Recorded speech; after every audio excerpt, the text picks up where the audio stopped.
on préfère commencer par les rouges et puis finir par les blancs parce que je trouve qu'au niveau des sensations organoleptiques, on découvre beaucoup plus de saveur en finissant sur les blancs que l'inverse. C'est une méthode bourguignonne, mais elle peut s'appliquer à Bordeaux également sans problème.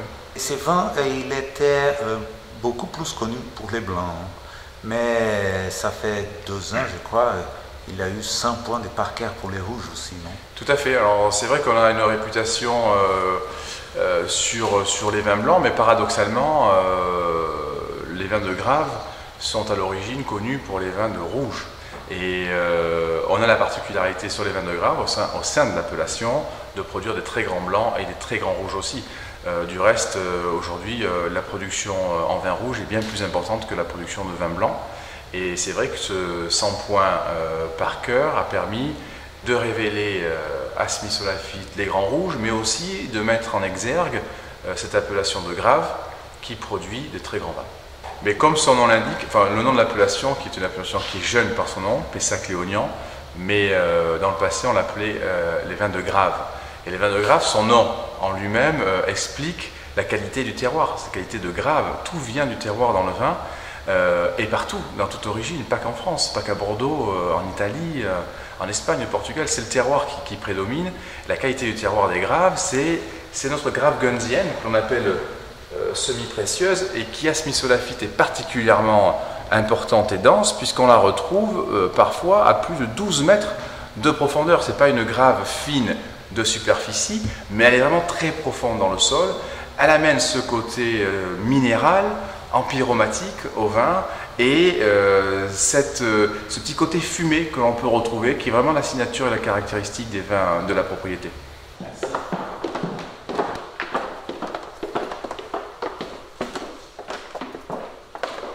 Voilà. Donc ça c'est la cave secrète du château, petit musée de la propriété, où on essaye de présenter un petit peu l'ensemble des bouteilles qui ont été, que l'on a pu récupérer déjà et qui ont été produites. Donc c'est intéressant parce qu'on y voit les différentes étiquettes, les différentes formes de bouteilles, les différents propriétaires également, et puis les différents négociants qui, il y a très très longtemps, achetaient les vins en vrac et les mettaient en bouteille. Puis après c'était la petite révolution des propriétés qui ont mis leur vin en bouteille et commercialisé leur vin. Donc on a toute cette partie de l'histoire, le changement de l'appellation qui avant s'appelait Grave, puis est passé Pessac-Léognan, et puis l'arrivée bien sûr de Florence et Daniel Catiard en 1990 quand ils ont racheté la propriété et rénové ce château que l'on appelait à l'époque la Belle Endormie. Et ils en ont, au bout de 25 ans exactement, ils en ont fait un vin, un des leaders de Bordeaux et un des vins de très très grande qualité. Nous, la plus vieille bouteille qu'on ait retrouvée à une vente aux enchères, c'était 1878. Il y en a une, elle est là sur la table. Là, c'était mis pour les cafés voisins, qui sont des cafés sur Paris. Et c'était mis en bouteille par le courtier négociant qui s'appelait à l'époque Braxac, qui est sur le Médoc. Voilà. Et donc il a acheté certainement une partie des vins en vrac, il a mis en bouteille. Et puis après, on voit les différentes étiquettes. Celle-là est intéressante avec le nom du propriétaire, Dufour Dubergier, qui était un propriétaire de Smith au début de 1900, fin 1895 jusqu'à 1915 ou 20. Et il était également le maire de Bordeaux. Ah oui. C'était le maire de Bordeaux. On voit les étiquettes, toujours le nom du négociant, là, Calvé, qui avait fait la mise en bouteille. Et puis à l'époque, on s'aperçoit que ça s'appelait Bordeaux. À l'époque, ça ne s'appelait pas Pessac-Léognan ou Grave, ça s'appelait Bordeaux, il n'y avait pas d'appellation. Puis c'est devenu Martillac, parce que Martillac est la ville la plus proche d'ici, qui est juste à côté. Bon, c'est resté sous le nom de Martillac pendant un petit moment. Martillac, on passe en 75 sous l'appellation Grave. On rentre dans cette appellation qui s'appelait Grave, Grave comme le terroir des graves, oui. Des cailloux, quoi, des gravel. Grave, toujours. Et puis c'était en 83 commence à apparaître l'appellation Grave-Léognan, qui rejoint l'autre ville de Léognan. Puis on arrive à Pessac-Léognan en 87, pour définitivement s'appeler sous l'appellation Pessac-Léognan. Et l'arrivée de Florence et Daniel en 90, je crois que c'était en octobre ou en novembre, je crois que c'est par là, et leur premier millésime qu'ils ont produit par eux-mêmes, le millésime 91.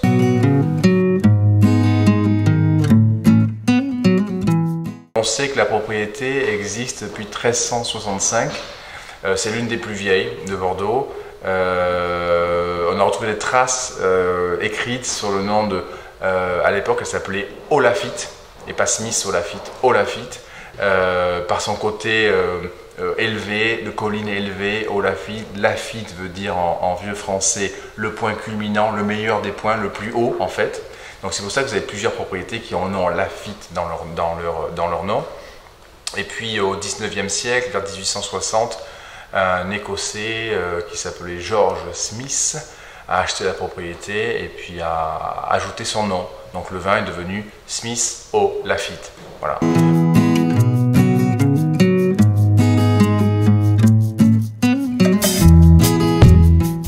Puis également un hôtel qui était un hôtel 5 étoiles.